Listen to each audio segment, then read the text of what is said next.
और हमारे सहयोगी और साथी नमन चंदोला जी आए थे, और शायद समय की बाध्यता को देखते हुए नमन भाई को मंच नहीं मिला। मुझे इसका बड़ा अफसोस है। ऐसे युवा क्रांतिकारियों को मंच मिलना जरूरी था। और उन्हीं के साथ बैठे पीछे हमारे राम कंडवाल जी कोटद्वार से आए हैं और इस कार्यक्रम के संयोजक भी है। बड़ी इनकी कहीं ना कहीं संघर्ष इनका बड़ा रहा है, चाहे रोजगार की लड़ाई हो, भ्रष्टाचार की लड़ाई हो, और सारी लड़ाइयां हैं। तमाम व्यापार मंडल के जो हमारे साथी बैठे हैं, सबको प्रणाम करूंगा और हमारी मातृशक्ति को प्रणाम करना चाहूंगा। और भी सहयोगी हमारे कुछ पूर्व सैनिक हैं। तो आज इस गोष्ठी में, इस चिंतन गोष्ठी में, ये चिंता करने के विषय है आज कि ये उत्तराखंड वास्तव में जो संघर्षों की बदौलत बना था, ये उत्तराखंड जा किस दिशा में रहा है। आज इस पौड़ी जनपद के अंतर्गत हमें अगर ऐसे जगहों पर कार्यक्रम करना होता कि वहां भीड़ आए, वहां लोग आए, तो हम निसंदेह श्रीनगर को भी चुन सकते थे, निसंदेह कोटद्वार को भी चुन सकते थे, जहां पर लोग ज्यादा मात्रा में वहां पलायन कर गए और वहां लोग भी है। पर हम लोगों ने केवल फर्स्ट फेज में जिला मुख्यालयों को चुना है। और इन जिला मुख्यालयों में पौड़ी जनपद का कहूं या पूरे गढ़वाल का एक केंद्र बिंदु कहूं, गढ़वाल कमिश्नरी भी है, भले कमिश्नर ना बैठते हो, तो ये केंद्र बिंदु है, इसलिए इसको चुना। आप सबने कहा और तमाम प्रकार की बातें आई और सारी बातें हो गई लगभग। पर ऐसा क्या है कि उत्तर प्रदेश के समय से इसी पौड़ी ने बड़े से बड़े नेता बना कर दिए। जयचंद बहुगुणा जी से लेकर आप देख लीजिए, उसके बाद 6 मुख्यमंत्री तो ऐसे हो गए जो इस पौड़ी ने इस उत्तराखंड को दिए हैं। अभी योगी आदित्यनाथ जी की बात चल रही थी, वो भी पौड़ी ने दिया है। देश के जो हमारे सबसे बड़े अधिकारी सीडीएस जो होते हैं सैनिक के, वो पौड़ी ने दिए थे। पर सबसे वीरान, सबसे ज्यादा पलायन इस पौड़ी से हुआ है। यह वास्तव में चिंता का विषय है। और ये सारी चीजें तो चलेंगी, पर वर्तमान समय में उत्तराखंड सरकार में भी सबसे ज्यादा अगर मंत्रालय है, पौड़ी उसमें आगे हैं। परंतु फिर भी आज ये पौड़ी इतना पीछे छूटा हुआ है, ये जनपद इतना पीछे छूटा हुआ है, इसकी जिम्मेदारी उन नेताओं के साथ साथ हम जनता की भी है। जो नेता आप लोगों ने वर्तमान समय में चुने हैं, वो कांग्रेस के चुने हो, भाजपा के चुने हो, जिस नेता को अवसर मिला उस नेता ने अपनी संपत्ति बनाई, भ्रष्टाचार किया, अपने बच्चों को विदेशों में पढ़ाने भेजा, अपने बच्चों के पास महंगी लग्जरी कारें दे दी, तमाम प्रकार की सुविधाएं दे दी। क्या हमारे बच्चों को भी मिल रही है? इस बात पर सोचना पड़ेगा। और जिस नेता की जितनी ज्यादा संपत्ति हुई, जब बाद में फाइलें खुलने लगी, इसने इतना घपला कर दिया, इसने ये कर दिया, तो अगर वो कांग्रेस में था तो वॉशिंग मशीन जो होती है दूसरी भाजपा में, वहां जाकर धुल गया और साफ हो गए।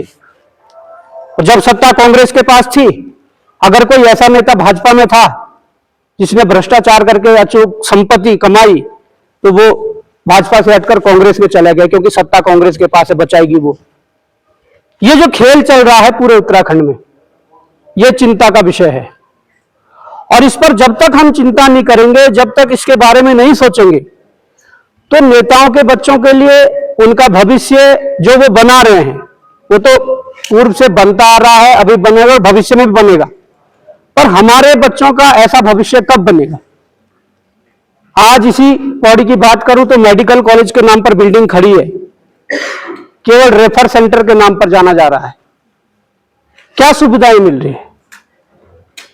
अगर कोई बहुत ज्यादा बीमार हो गया, बहुत सारी दिक्कतें आ गई, तो उसके स्वास्थ्य सुविधाओं का अगर लाभ यहां नहीं दिला पाए, उनको रेफर एम्स ऋषिकेश करना पड़ रहा है, या दिल्ली करना पड़ रहा है, चंडीगढ़ करना पड़ रहा है, तो ये दुर्भाग्य है। सारी चीजें हम लोगों को सोचनी पड़ेगी।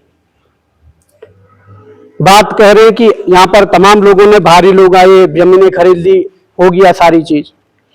भू कानून के लिए लड़े, मोहित भाई वगैरह सब लोग लड़े, पूरा प्रदेश लड़ा, भू कानून लाए, लचर भू कानून लाए। उस भू कानून में सरकार ने 2 जिले क्यों छोड़े भाई? हरिद्वार और उधम सिंह नगर को क्यों छोड़ दिया गया? क्या वो उत्तराखंड का हिस्सा नहीं है? और अगर उत्तराखंड का हिस्सा है तो उसके छोड़ने के पीछे कारण है। सबसे ज्यादा कृषि भूमि अगर उत्तराखंड में है तो उधम सिंह नगर और हरिद्वार में है। उन जिलों को छोड़ने के पीछे बहुत बड़ी साजिश है। सचिवालय में बैठे हुए आईएएस अधिकारी, जिनके द्वारा वो भू कानून बनाया गया, जिनके दिशा निर्देश में भू कानून बनाया गया, इस बात को आप रिकॉर्ड कर लीजिए। इसके पीछे इतनी बड़ी साजिश है। उन्होंने कहा कि हरिद्वार और उधम सिंह नगर पर लागू नहीं होगा भू कानून। इसके अलावा पहाड़ों में जो नगर पंचायतें, नगर पालिकाएं, नगर निगम होंगे वहां लागू नहीं होगा। फिर लागू कहां पर होगा? अगर हरिद्वार में और उधम सिंह नगर में बिल्कुल लागू नहीं होगा तो आज मैं बता रहा हूं वो रास्ते क्यों खोले हैं। वो रास्ते इसलिए खोले गए हैं कि कोई भी बाहर से व्यक्ति आएगा और वहां पर भूमि खरीदेगा। वहां कोई मानक नहीं रखा हुआ कि इतनी खरीदेंगे। जहां भू कानून लागू नहीं है वहां असीमित भूमि खरीद सकता है। 100 बीघे खरीदे, 200 बीघे खरीदे, 500 बीघे खरीदे, वो हरिद्वार या उधम सिंह नगर में खरीद लेगा।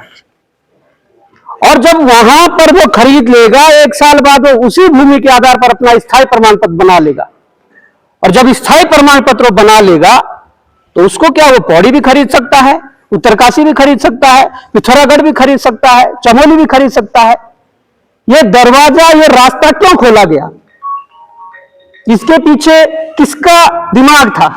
ये सब उन अधिकारियों का दिमाग है जिन्होंने यहां, अगर भू कानून की मांग हुई तो यहां की जनता को ठगने के लिए, जैसे पूर्व से ही ठगते आ रहे हैं कि भाई लॉलीपॉप दे दो एक, और इसको देखकर जनता शांत बैठ जाएगी।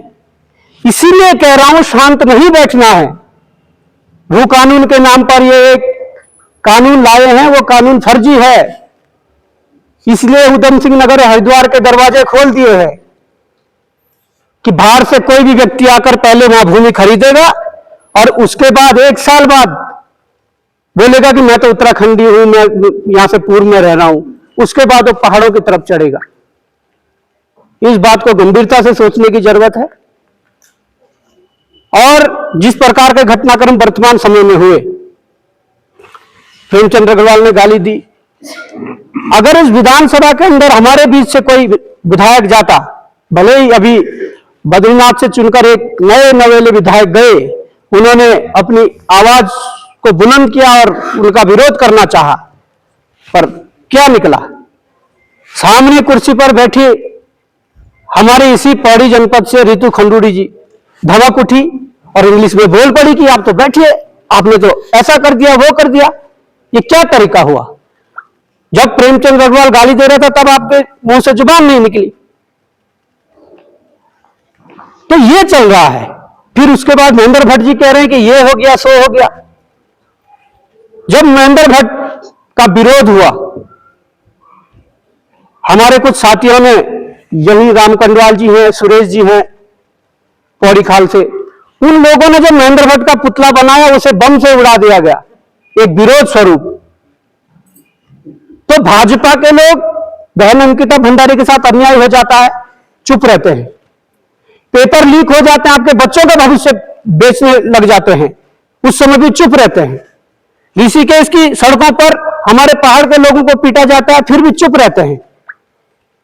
एक महेंद्र भट्ट के पुतले को बम से क्या उड़ाया? भाजपा के लोग तो पूरे प्रदेश भर में हमारे लोगों के पुतले फूकने लगे, राम भाई के पुतले फूकने लगे, सुरेश भाई के पुतले फूकने लगे। बताओ, ये इनकी राजनीति है। और इनकी राजनीति विकास की राजनीति नहीं है।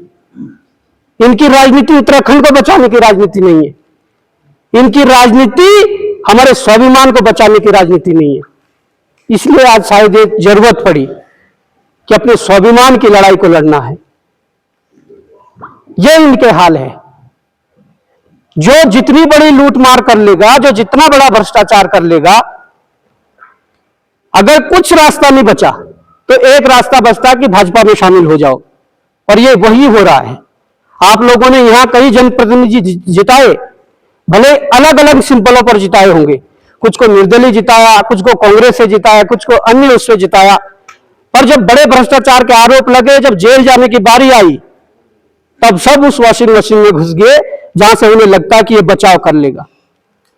पर मैं प्रदेशवासियों को और आप लोगों को भी कहना चाहता हूं कि अगर वास्तव में उनकी हकीकत जगह जो जेल है वहां उन्हें पहुंचाना है, तो हमेशा कांग्रेस ने भाजपा को बचाया, भाजपा ने कांग्रेस को बचाया।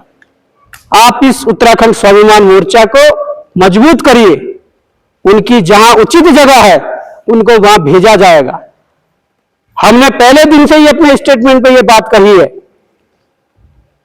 कि अगर हम अपने संघर्षों के बल पर, जनता के सहयोग और अपने इष्ट देवी देवताओं के आशीर्वाद से कल के दिन पदों पर जाते हैं, सरकार में जाते हैं, तो सबसे पहला जो बजट होगा वो जेलों में अलग अलग जो कमरे होते हैं उनके रखे हुए, उसके लिए बजट दिया जाएगा कि कमरे बढ़ा दिए जाए, क्योंकि वहां पर फिर संख्या बढ़ने वाली है और उनकी संख्या बढ़ने वाली है जिन्होंने आपका और हमारा अधिकार छीने हैं, जिन्होंने आपके और हमारे हिस्से का खाया है। तो ये तमाम प्रकार की बातें हैं, बातें सारी आ गई है, जितना जो बातें आनी चाहिए थी। मैं इसलिए ज्यादा भी नहीं बोल रहा हूं, ये कुछ शब्द इसलिए बोलने थे कि भाई ये संगठन, ये मोर्चा जो बना है वो इस उत्तराखंडियत के लिए, इस उत्तराखंड के स्वाभिमान के लिए बना है और हमने कोई अभी पार्टी भी नहीं बनाई है। पर हां, ये जरूर कहा है कि हम विकल्प उत्तराखंड को देंगे अगर जनता चाहेगी। इसलिए हम लोगों ने उत्तरकाशी से इसकी शुरुआत की है। उत्तरकाशी जनपद में पहले लोगों के सामने बातें रखी, फिर टिहरी आए, फिर आज पौड़ी है, कल रुद्रपुर आ गए, परसों चमोली है, फिर बागेश्वर जाएंगे, अल्मोड़ा जाएंगे, पिथौरागढ़ जाएंगे। इसलिए जा रहे हैं कि अगर जनता को लगता है कि वास्तविक रूप में जनता के साथ गलत हो रहा है, उत्तराखंड के साथ गलत हो रहा है, तो निश्चित तौर पर जनता के सामने वो प्रस्ताव है, जनता उस प्रस्ताव को स्वीकारे और मुहर लगाए कि हां होना चाहिए। और अगर जनता उस चीज को नकारती है तो जिस बद से बदतर स्थिति में 25 साल में उत्तराखंड आया है, अब स्थिति यह है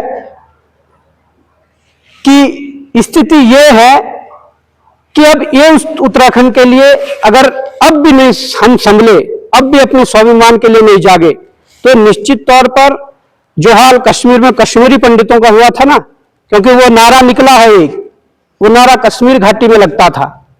इस बात को ध्यान से सुनना पड़ेगा। परसों जब प्रेमचंद अग्रवाल का इस्तीफा हुआ, भाई हमारे नेताओं के तो इस्तीफे होते रहे 25 वर्षों से, पहाड़ के नेताओं के इस्तीफे होते रहे। क्या किसी पहाड़ी में दुकान बंद करी, विरोध किया? जो गलत करेगा उसके साथ उसकी सजा मिलनी चाहिए। और जैसे ही प्रेमचंद अग्रवाल का इस्तीफा होता है तो वो लोग नारा देते हैं कि जिसकी जितनी संख्या भारी उसकी उतनी हिस्सेदारी। ये तो कश्मीर घाटी में गूंजने वाले नारे हैं। जाने अनजाने में वो बात उनके मुंह से बाहर निकल गई। ये बात ना जाने उनके मस्तिष्क में, उनके अंदर कब से भरी जा रही होगी। और ये भाजपा ही ऐसा कर सकती है कि इस प्रकार के हथकंडे अपना करके, इस प्रकार का माहौल खराब करके इस प्रकार की चीजें कर सकती है। इस बात पर विशेष ध्यान देना है। ये देवभूमि है, देवभूमि थी, और हम लोग अगर संघर्ष करेंगे तो इस उत्तराखंड को बचाने के लिए इसे देवभूमि ही रखना पड़ेगा। जब देवता होते थे, जब पूर्व में, तो उनके साथ भी कई दानव होते थे, दानव रूपी होते थे, तो देवताओं ने भी संघर्ष किया दानवों के साथ। हमें भी आज संघर्ष करना है। कुछ मानव के रूप में दानव रूपी इंसान जो हैं उनके साथ संघर्ष कर रहे हैं। हो सकता है हमारे बीच के लोग हो, और ये बड़ी चुनौती है जिसकी हम शुरुआत कर रहे हैं। और निश्चित तौर पर हो सकता है कि भाई कल के दिन कई लोगों पर मुकदमे हो जाए, कल के दिन कई लोगों को जेल का डर दिखाया जाए, कई लोगों पर और सारी चीजें हो जाए, कुछ और डर दिखाया जाए। पर हम लोगों को डरना नहीं है, हम लोगों को आगे बढ़ना है। आप सबका धन्यवाद कि आप सबने सुबह से बड़े शालीनता से हम सबको सुना और सारी बातें आई और निश्चित तौर पर आप सब इस पर विचार करेंगे, जैसे हमारे भाई साहब ने कहा कि वो गांव में जाकर भी इसकी चर्चा करेंगे और गांव में युवाओं को जोड़ेंगे। तो मैं चाहता हूं कि इस भावना के साथ सब इस संगठन को, इस मुहिम को आगे बढ़ाएंगे तो निश्चित तौर पर इस उत्तराखंड को हम सही दिशा और दशा दे पाएंगे, तभी हम जीत सकते हैं, तभी इस उत्तराखंड को बचा सकते हैं। तो सभी को प्रणाम, नमस्कार, धन्यवाद। जय हिंद, जय भारत, जय उत्तराखंड।